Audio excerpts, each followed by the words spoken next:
jemaat yang terkasih dalam Tuhan, jemaat Gereja Generasi Apostolik, saya datang kepada Anda untuk membawa makanan rohani yang bisa membuat Anda sehat rohaninya, cukup makanan rohani, dan santapannya memang sedap untuk disantap.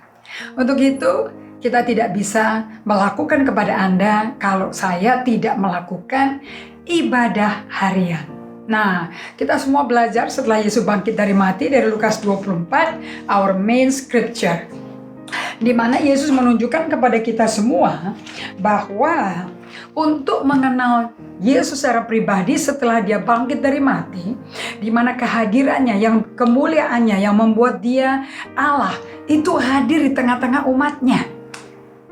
Yes, di Lukas 24 di ayat 36 sampai 46 kita belajar di sini. Setelah saya berminggu-minggu ini memakai Lukas 24 ayat 13 sampai 32. Nah, hari ini saya pakai Lukas 24 ayat 36 sampai 46.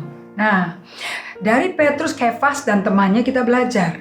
Walaupun 3,5 tahun tinggal bersama-sama, jalan sama-sama non-stop loh, 24/7 tuh tiap hari bersama Yesus loh. Dibandingin kita yang sibuk dengan urusan masing-masing, kebingungan, cemas dengan situasi COVID-19. Dan kalaupun tidak ada COVID-19, kita hanya sibuk dengan Yesus seminggu sekali. Dan setelah itu berapa persen dari 24 jam per hari itu yang Anda pakai untuk ibadah harian? Actually, do you make time with God? Karena God would like to make time with you.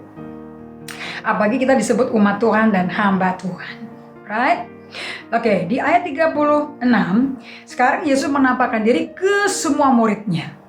Dan sementara mereka bercakap-cakap tentang hal itu, apa yang Kefas dan temannya menuju ke Emmaus alami, di mana mereka matanya terhalangi, walaupun Yesus hadir. Yang kedua, mereka baru sadar waktu mereka masuk dalam persekutuan intim dengan Tuhan. Mereka ingat dan tahu ini loh Tuhan. Tapi kemudian Tuhan menghilang. Oke, kemudian mereka berkata tadi waktu dia ngajarin kitab suci ya, kitab Musa, kitab Mazmur, para nabi, hati kita berkobar-kobar loh. Nah, mereka bagikan ini kepada semua murid yang lain. Ayat 37, mereka semua terkejut dan takut dan menyangka bahwa mereka melihat hantu. Hari itu Yesus tidak saja menampakkan diri pada Kefas, dia masuk ke perkumpulan teman-temannya Kefas di dalam ruangan. Boom, dia masuk karena tubuh roh menembus segala batu ciptaannya dia. Oke, mereka kaget, hantu ya. And Yesus ngomongnya sama terus, konsisten. Raja damai berkata, damai sejahtera bagi kamu. Kenapa kamu terkejut dan apa sebabnya timbul keraguan-raguan dalam hatimu? Keraguan-raguan itu di hati loh. Gak percaya itu di hati. Lihat dong tanganku dan kakiku, aku sendiri loh ini. Rabalah aku, lihat. Karena hantu tidak punya daging dan tulangnya, seperti yang kamu lihat padaku. So hari ini Anda dengar baik-baik. Hantu tidak punya daging dan tulang, berarti penampakan Yesus setelah bangkit dari mati tetap punya badan fisik yang dapat dipegang. Daging dan tulang, darahnya sudah dikorbankan ke tahta Allah sebagai darah anak domba Allah menebus dosa manusia. Right? Guys. Nah, sahabat berkata demikian, dia memperlihatkan tangan dan kaki mereka. Dan ketika mereka belum percaya karena girangnya dan masih heran, berkata ia kepada mereka, adakah padamu makanan? Selalu pakai makanan. So, jangan kaget kalau sekarang saya sukanya ngundang Anda makan. Okay? Nah, di ayat 44. Kemudian dia berkata kepada mereka, ini loh perkataanku yang telah kukatakan kepadamu ketika aku masih bersama-sama dengan kamu. Yakni bahwa harus digenapi semua yang ada tertulis tentang aku dalam kitab Taurat Musa dan kitab Nabi-Nabi dan kitab Mazmur. Semua 5 kitab Taurat, kitab para nabi, kitab Mazmur, semua itu napasnya Yesus yang ngomong. Oke. Lalu dia buka pikiran mereka sehingga mereka mengerti kitab suci. Saya mau bagikan step 1 untuk ibadah harian Anda. Slow down. Coba di tempo hidupmu dikurangi. Yang aktif apapun untuk bisa berhenti.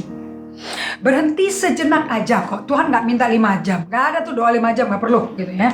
Itu saya dulu atau awal-awal aja. Oke.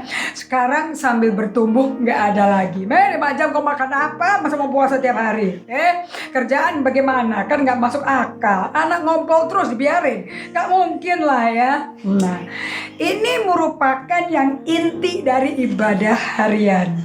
Oke, hal yang lebih penting daripada jumlah waktu yang disisihkan setiap hari untuk bersama Allah.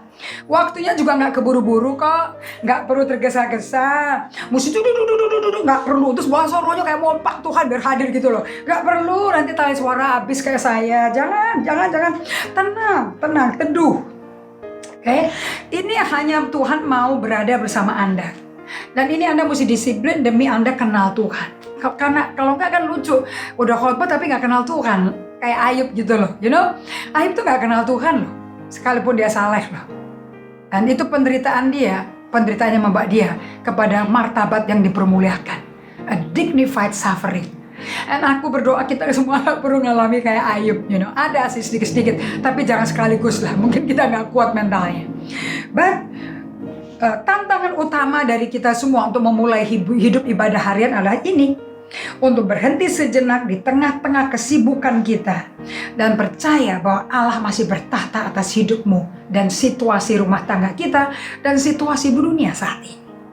Nah, ibadah ini Anda belajar berserah kepada Dia biar Tuhan memegang kendali. Jangan kita lagi pegang kendali. Percaya Tuhan akan ngatur dunianya Anda seperti Dia mau, dan kamu akan penuh dengan damai sejahtera. Dari Pastor Indri, saya mau mengajak Anda untuk latihan 2-10 menit, grow dari hari ke hari. Untuk hanya slow down, temponya diperlambat, and berhenti sejenak, and just talk to God. Tuhan, ini aku. And lihat Dia hadir padamu. Tuhan berkati, dan saya berdoa Anda akan menikmati hadirat Tuhan di waktu-waktu semasa pandemi COVID-19 ini. God bless you.